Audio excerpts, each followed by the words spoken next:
जनता का कुछ इमोशन है, भावना है, उसका सम्मान करते हैं। उस पर सेंट्रल कमेटी है, बैठेगी, संगठन है, उस पर वो निर्णय लेगा।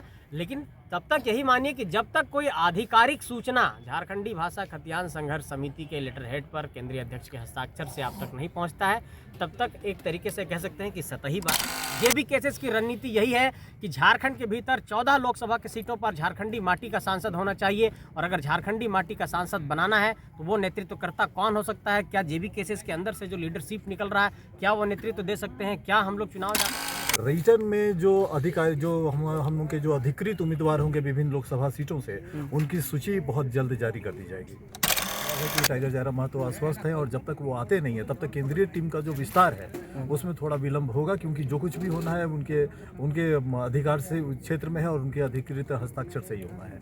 इसलिए उनके स्वस्थ होने तक जो केंद्रीय टीम का जो विस्तार है वो थोड़ा सा विलंब होगा, लेकिन वो बहुत जल्द एक्सेप्ट करते हैं कि संसद या लोग जो आम चुनाव है कहीं ना कहीं। देखिए, मैं बताता हूँ, एक संगठन होता है, एक उसकी कार्यशैली होती है, उसकी एक कार्यप्रणाली होती है, उसकी एक सेंट्रल कमेटी होती है, उसका एक ऑफिशियल अनाउंसमेंट होता है, कि उसका एक ऑफिशियल लेटर जारी होता है। कोई समर्थक कहीं कुछ वीडियो बना देगा, वो नहीं, आप लोग बोलते ही थे पहले कि जनता जो चाहेगी वो करेंगे, लेकिन जनता ने पूरे तरह से आप लोग को दिखा दिया है कि वो चीज़ ठीक है। तो एक वीडियो के माध्यम से ठीक है, अगर कोई जनता का कुछ इमोशन है, भावना है, उसका सम्मान करते हैं। उस पर सेंट्रल कमेटी है, बैठेगी, संगठन है, उस पर वो निर्णय लेगा।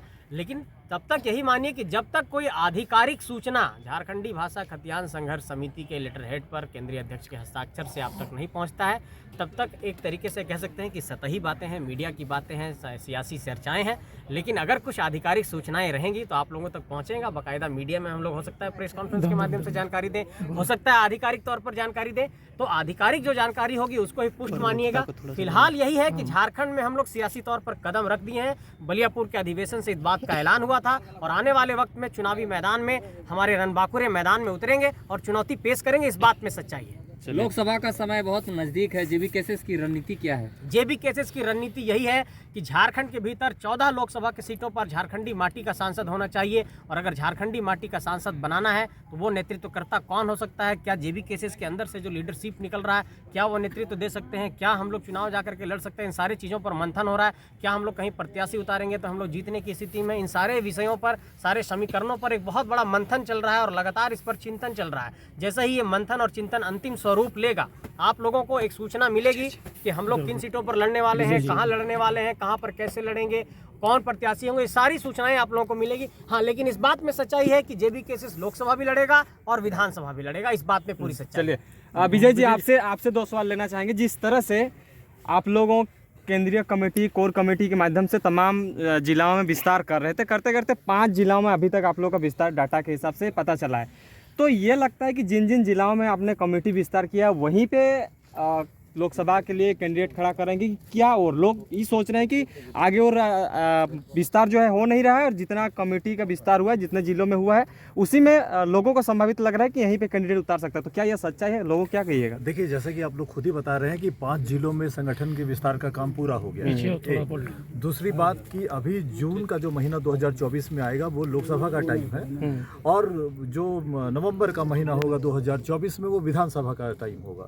तो आपने पूछा है लोकसभा को लेकर के, तो जून में अभी आप मान करके चलिए कि 7 महीना का समय है, और जिस तेजी से और जिस रफ्तार से संगठन का विस्तार हो रहा है, हम लोग ये उम्मीद कर रहे हैं कि झारखंड के अधिकांश जिलों में संगठन का विस्तार हो जाएगा, और जो लोकसभा की जो सीटें हैं 14 सीटें, उसमें अधिकांश सीटों पे जेबी केसेस के उम्मीदवार अधिकृत रूप से चुनाव लड़ेंगे। तो आप लोग इसको कंफ्यूजन में रखे हुए हैं लोगों को, क्योंकि किसी को बता नहीं रहे कि कौन कहाँ से कैंडिडेट होगा, और लोग भी कंफ्यूजन है, कैंडिडेट का पता नहीं चल रहा है। और हालांकि ज़्यादा दिन रहा नहीं, अब अगर इलेक्शन आता है तो उससे पहले लोगों को जानना भी जरूरी है। पार्टी का क्या प्रक्रिया है, इसको भी थोड़ा सा टिप्पणी करने की। सबसे पहली बात कि जो डिले प्रोसेस की आप बात कर रहे हैं कि चुनाव आ गया है और अभी तक आधिकारिक सूचना नहीं है, इसका जो जवाब है बहुत जल्द आपको मिलेगा। रीजन में जो अधिकारी जो हम लोग के जो अधिकृत उम्मीदवार होंगे विभिन्न लोकसभा सीटों से, उनकी सूची बहुत जल्द जारी कर दी जाएगी। केंद्रीय टीम का विस्तार को लेकर मैंने आपसे पहले भी सवाल पूछा था, उसका भी 10-12 दिन हो ही चुका है, लेकिन विस्तार हो नहीं रहा है। जयराम जी भी निकल नहीं रहे, क्योंकि वो तो अभी बेड रेस्ट में है, थोड़ा सा उनका जो शारीरिक स्थिति है नासाज है। तो कब तक ये चीज़ सॉर्ट आउट होकर निकलेगा? क्योंकि टाइम बहुत कम है, लोगों को दिक्कतें बढ़ते जा रही है कि जेबी केसेस को इतना सपोर्ट किए हैं लेकिन अभी कुछ हमको देखने को नहीं मिल रहा है, स्वभाव ही नहीं उतना हो रहा देखिए, है। आपके सवाल में ही आपका जवाब है कि टाइगर जयराम महतो अस्वस्थ हैं और जब तक वो आते नहीं है तब तक केंद्रीय टीम का जो विस्तार है उसमें थोड़ा विलंब होगा, क्योंकि जो कुछ भी होना है उनके अधिकार से क्षेत्र में है और उनके अधिकृत हस्ताक्षर से ही होना है। इसलिए उनके स्वस्थ होने तक जो केंद्रीय टीम का जो विस्तार है वो थोड़ा सा विलंब होगा, लेकिन वो बहुत जल्द होने जा रहा है। तो केंद्रीय टीम में कैसे लोगों को चयन करने का प्रक्रिया है? थोड़ा सा आप प्रवक्ता हैं तो हमें जानना जरूरी होता है कि कैसे लोगों को चयन करिएगा, कहाँ से उसको को रखा जाइएगा कि क्या आंदोलन में जो भाग लिए हैं उनको रखिएगा कि अभी जो आंदोलन में आ रहे हैं उनको रखिएगा कि उन लोग को रखिएगा जो लाठी डंडे आंदोलन में खाएं? किनको रखने का प्रयास? ये सवाल सोना हाथों से होकर के यहाँ तक आ गया, बोकारो तक आ गया, सवाल सेम है आपका। जवाब भी मैं वही दोहरा देता हूँ कि जिस ढंग से आंदोलनकारियों ने इस आंदोलन को यहाँ तक पहुँचाया है, निश्चित तौर पर उनके साथ पार्टी भेदभाव नहीं करेगी। सबसे पहले उनको वरीयता दिया जाएगा और किसी भी कीमत पे कोई भी आंदोलनकारी दरकिनार नहीं किया जाएगा। लेकिन इसके अलावा जो माटी का लाल है, जो झारखंडी बेटा है, जो लेट आया है आंदोलन के अंदर, लेकिन अगर उसके अंदर काबिलियत है, अगर वो झारखंड को बदलने में अपना योगदान दे सकता है और लगता है कि संगठन में उसकी महत्वपूर्ण भूमिका हो सकती है, तो मुझे पूरा भरोसा है